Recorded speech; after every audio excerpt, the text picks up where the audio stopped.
When it comes to the numbers for the Bad Bunny halftime show at the Super Bowl this past weekend, legacy Hollywood liberal media like Variety here wants you to believe headlines like this.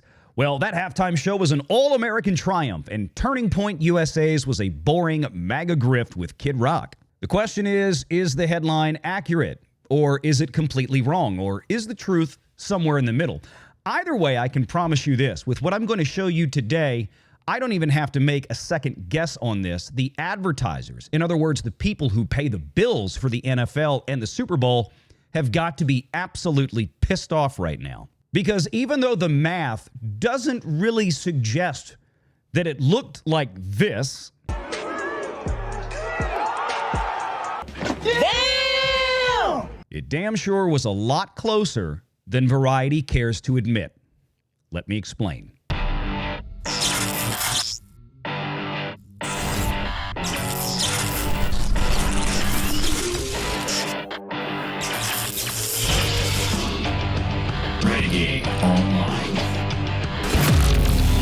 Well, folks, welcome back. Another great day here at Valiant Renegade. It's good to see all of you out there once again. And if you are like one of the many watching this video, not yet subscribed to this channel, please take a moment and turn that little red subscribe button to gray.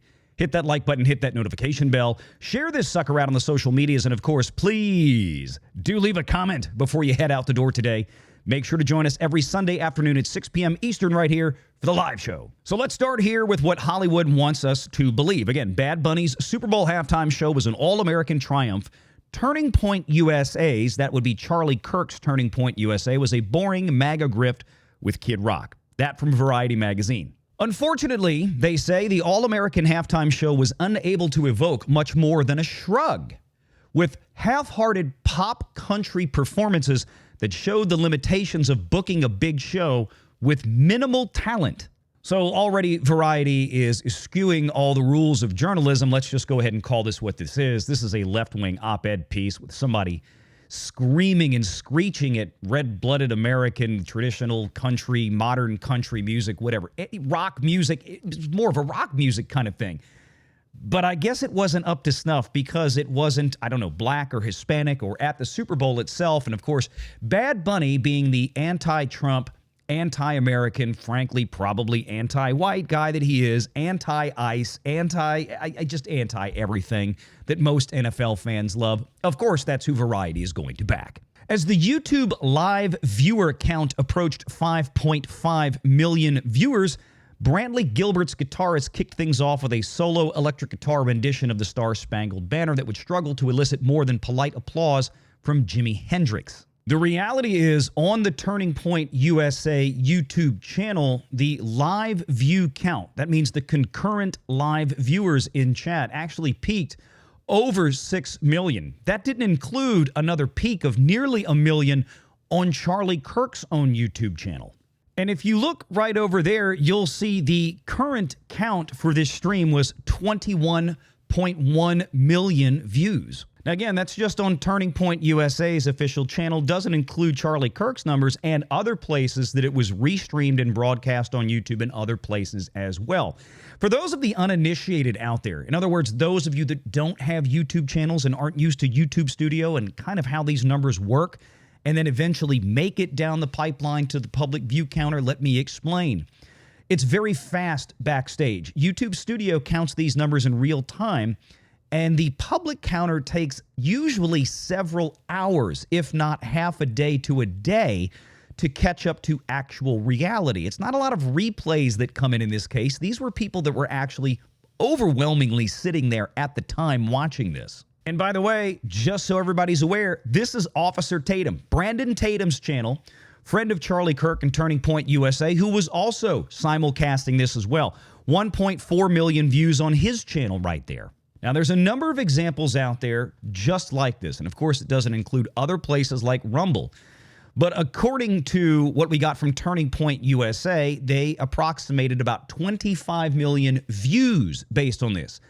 The key word is views, not viewers. Now, a lot of people are pointing to these kind of numbers out there that come to us through traditional reporting firms like Nielsen, for example, that do overnights. And we get these massive global figures for viewership. And I want to remind everybody, this is what we're talking about is global here. 135.4 million is what is being suggested out there was the global viewership for the Bad Bunny halftime show. And you can see here they compared this to 133.5 million for Kendrick last year, and then 133 million for MJ back in the day. And of course, that was before we had streaming, internet, massive global distribution via streaming like we do now. So pretty good on Michael Jackson. But there's two problems with those kind of numbers. Number one, you have to understand that those are not views, those are viewers, meaning it's been extrapolated out from the number of television sets and whatnot that were turned on. Think of how Nielsen has traditionally worked in the past. They don't just say, well, a TV was on watching this television show, so that's one person watching. Nielsen strategically selects people, multiple people in many cases. Family households traditionally is where they went. And so one television on for Nielsen might be 2 viewers on average. So now if we consider the numbers from Turning Point with roughly 25 million or so and still climbing and calculating from other places like One American News Network and other broadcast type places that they ran through. Now you have to understand that if we counted those 25 million views like Nielsen derives their own numbers, well, that number might be closer to 50 million or more. When I went out for the Super Bowl halftime show, my neighbor was across the street with his garage door open, the Turning Point USA halftime show on the big TV that he had in his man cave, and there were 6 guys in there watching it. So that's maybe one view on a YouTube counter, but that was 6 sets of eyeballs all gathered around jamming out to that show that was going on. That's the difference. So if we're actually going to compare these numbers, we can't say, well, Bad Bunny had 137 million and TPUSA only had 25. No, the numbers were actually a lot closer than that if we were to count them in the same fashion. Now, there's more. But wait! There's more! This is where it gets particularly ugly. I want you to think about who those 25 to perhaps as many as 50 million sets of eyeballs, if not perhaps even more, that were watching the TPUSA halftime show geographically where they were located. They were probably almost all in North America, particularly in the United States of America, which is what again? The absolute core audience for the NFL, and most importantly, it's advertisers. That's right, the people who pay the NFL's bills. Our latest viewership insights reveals, says Samba TV, that 48.6 million U.S. households tuned in to the Super Bowl, representing a 13% decrease from last year's game. U.S. households, not global, U.S., the core audience. 26.5 million U.S. households watched Bad Bunny's halftime performance, down 39% from Kendrick Lamar's show just a year prior. Now we're getting somewhere. Making up for an American audience with more international audience doesn't matter a hill of beans to the American domestic advertisers that pay the bill of the NFL and pay the bill of the Super Bowl. As a matter of fact, if U.S. household viewership really was that sharply down, it would not at all surprise me to see that NBC Universal, although of course they'll probably never say it, will actually have to issue perhaps some partial refund checks to certain advertisers that bought ads during the halftime portion of the broadcast. Because when you buy these types of commercials and spend $10 million for a 30-second spot, you are, as generally is always the case with most ad buys, guaranteed at least a minimum threshold of eyeballs on the television set that will see it. And if you don't meet that threshold, refund checks or partial refund checks get issued for the shortfall. So where then did the other 40% of this audience go to that was there domestically last year for Kendrick Lamar? One would have to imagine they tuned in to Turning Point USA, or at the very least, they turned off the television set during the halftime show starring Bad Bunny. And on that note, let me make it abundantly clear, because many people don't seem to be considering this either, especially the Hollywood elite. Even though they know this, they're not going to say the quiet part out loud. and that is the majority of people who wind up watching a Super Bowl halftime show do so as a passive investment, meaning they've already got the television on. They're already watching the Super Bowl. How many people actually turn it off or change the channel during the halftime show while they wait for the second half kickoff? Very few. Most people simply get up off the couch, go take a leak, go get something to eat, go outside for a cigarette break, so on and so forth. Most people, if they're not interested in the artist performing, leave it on in the background and go do something else for 20 or 30 minutes and then come back to the game. But every single person who turned on the Turning Point USA show on YouTube or Rumble or wherever they watched it made an absolutely 100% active decision, an affirmative decision to go seek out a different broadcast and turn it on that wasn't even on regular broadcast television. They left the entire platform that the Super Bowl was on and went to YouTube. When you start plugging in all of these little bits and pieces, you start to see a much clearer picture that even though maybe Kid Rock and company didn't beat in the ultimate aggregate Bad Bunny's halftime show because people just left their televisions on, as sure as CNN gets half of its ratings from airport lounges and terminals with televisions on in the background that nobody's watching. TPUSA actually took the audience and took a significant portion of it, at least domestically. And that is a death knell, not only for the advertisers, not only for NBC, but for the NFL as well. The NFL is all about the paycheck, all about the money. And if suddenly their halftime shows are going to be shedding massive loads of audience, paying viewers to go somewhere else, if they continue to turn people off and turn people away, or if, God forbid, they continue to sacrifice the red-blooded American audiences here that actually pay their bills for foreign audiences and countries that frankly don't return a fraction of what American audiences do in terms of ad revenue, well, they're going to be in trouble.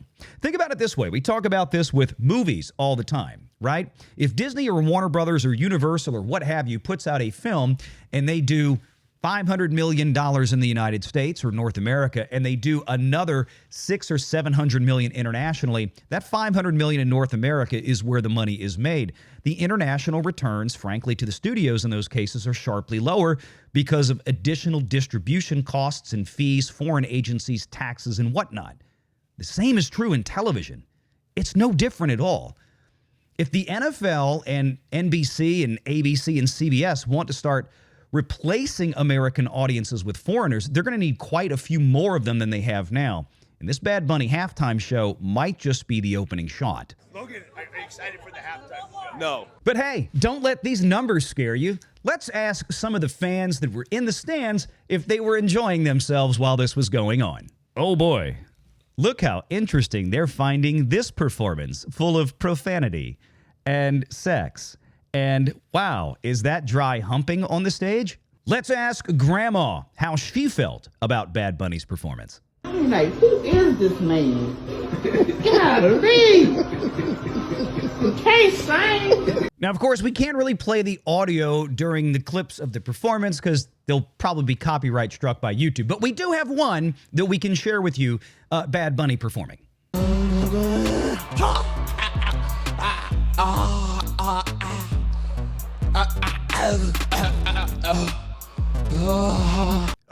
Okay. It was AI. I get it.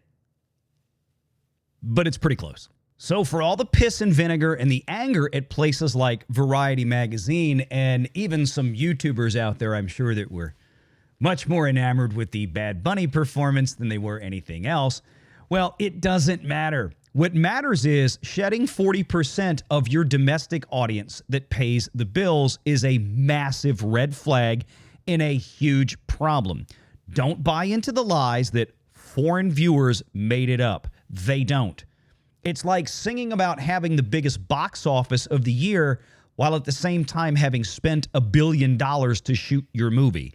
It really doesn't work out in the end. But the numbers look flashy that you try to gaslight the regular folks with. Now, if you want a quick breakdown of the Samba numbers, head on over to thatparkplace.com. We've got the article right there for you. But let me call to your attention a few other things that the left is trying to manipulate right now that frankly doesn't matter one hill of beans. And that is this.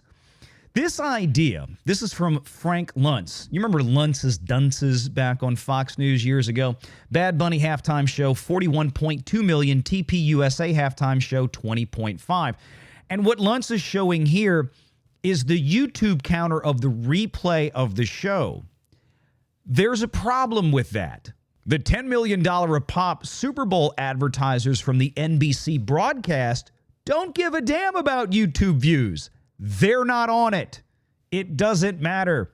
They can keep showing this until they're blue in the face to try to hide the fact that, quite frankly, Charlie Kirk and Turning Point USA did absolutely have the Super Bowl and Bad Bunny shed a metric ton of audience members to go watch this instead.